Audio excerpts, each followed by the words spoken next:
In this video, I'm going to demonstrate how to do the 2D timed exercise. So we're going to begin by deleting everything, so that we'll start from scratch. And then we'll press delete.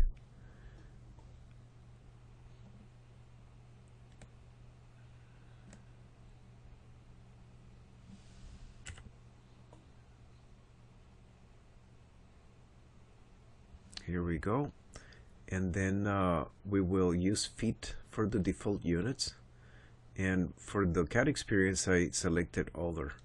But let's go ahead and try new to CAD and see what happens. And then sketch palette options, look at sketch grid.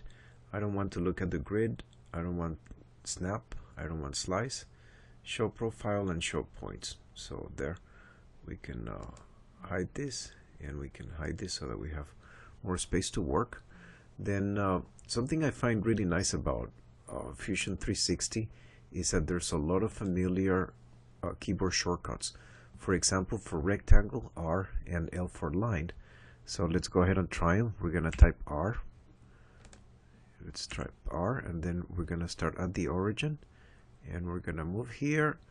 And I'm not going to click again, but instead I'm going to type 20 feet in this field, and then press Tab and type 56 feet, and then enter. And that finishes up the rectangle. Then I'm going to type R again to draw another rectangle, and this time I'm going to go from here to here. I'm going to let go of it and then type 20 feet and then tab 20 feet, and then that finishes it up. Then I'm going to do another rectangle from the origin, and I'm going to make it 2 feet up and 4 feet wide. Enter. Then another rectangle, which will start here, and we drag and don't click again, type 6, then enter, and then 4, and then that finishes it up. And I think we've gone as far as we can with the rectangles. Something interesting about the mouse is that the direction of the wheel does the opposite than I'm used to experiencing. But that's not a big deal, so I have to go down to zoom in and then go up to zoom out. So I'm gonna type L to draw a line, and I'm going to click on the midpoint here and then go to perpendicular or midpoint there. Then I'm going to go to the endpoint here, and I'm going to go down 2 feet, and then I'm gonna click. Actually, let's leave that straight. We're gonna type L for line, and then we're gonna click here and then go here. And for the next line, let's use the offset command to see how well it works. So let's type O for offset. Sketch curve select. So we're gonna select that sketch curve. Then we're going to specify a distance of 2 feet, and there it is. There, that worked nice. So we're going to press escape now, and we're going to zoom out, and we're going to select all these entities, and we're going to use the array command. So let's see where we find it. Sketch rectangular pattern. Then this rectangular pattern has 16 selected objects. We're going to use a quantity of 2 at a distance of 8 feet, and it looks like I'm missing a line there, and I didn't want to complete the command, so let's type Control Z, and then let's go back and select all these entities again, and let's go to sketch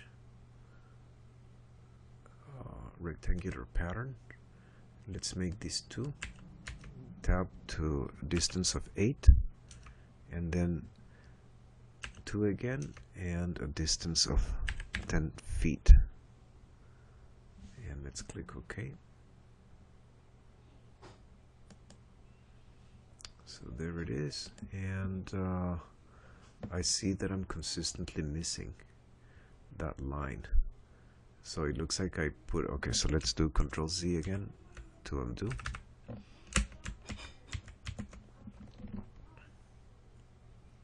Okay, there we go. And then here we're going to draw a line starting here, then going down 2 feet, and then draw a line from the endpoint here to, okay, we don't want that, that did an arc. Control Z, we're gonna draw a line from here to here, then we're going to offset that line, select, we're going to select that line and sketch offset, and we're going to offset it 2 feet, enter, there. Let's see if that worked. Now we're going to select all of these objects and we're going to go to sketch, rectangular pattern, and then here we will make a quantity of 2 and a distance of 8 feet, and then quantity of 2 and a distance of 10 feet, and then we'll click OK. Then we're going to zoom out and we're going to draw a line. We'll start a line from the endpoint here, and then I'll do tab and type 45 degrees to lock that angle, and then I'm going to start another line from here and lock 135 degrees, and then select that. Then we're going to do some sketching, editing. So we'll let's do extend, and we're gonna extend this, and we're gonna extend that to that to that. So this trim and extend, from playing with it, seems very intuitive. Like you can just jump in and start playing with it, and it'll work. Now we're going to select all of these entities. So let's click on one, and let's see, we need to get out of the editing mode. Let's see what happens here. Press escape. There we go. So here we're gonna select all of these entities, and now something I haven't tried. Let's see what happens.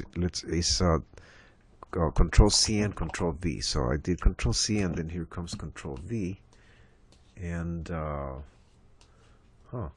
it wants a distance for the movement. So we need to make this go 20 feet plus 16, 36 feet to the right. So let's type here 36 feet, and let's click OK. So that worked well. Then let's type L for line, and we're gonna draw a line from the ridge here to the ridge here. Then we will draw a rectangle that will begin near the midpoint. Then we're gonna drag to the left, and then we'll type 3 feet here and 8 feet here, and then we'll draw another rectangle that will begin here, and then tab this is the height, 8 feet, and tab 3 feet, and then enter. And then finally we need a circle here, so we're gonna type C for circle. We're going to acquire this point and acquire that point, and we're gonna go to the intersection here, here, click, and then here. I don't like how this is feeling. I guess we're gonna trust it that that's the exact intersection, and this is going to be a diameter of 4. Then we're going to draw a line from the quadrant here to the quadrant here, and then from the quadrant here to the quadrant here, and then and that's it. So look at it, came in under 10 minutes. Not bad for the very first attempt at a program that I hadn't even looked at until just the last few minutes. Okay, have fun.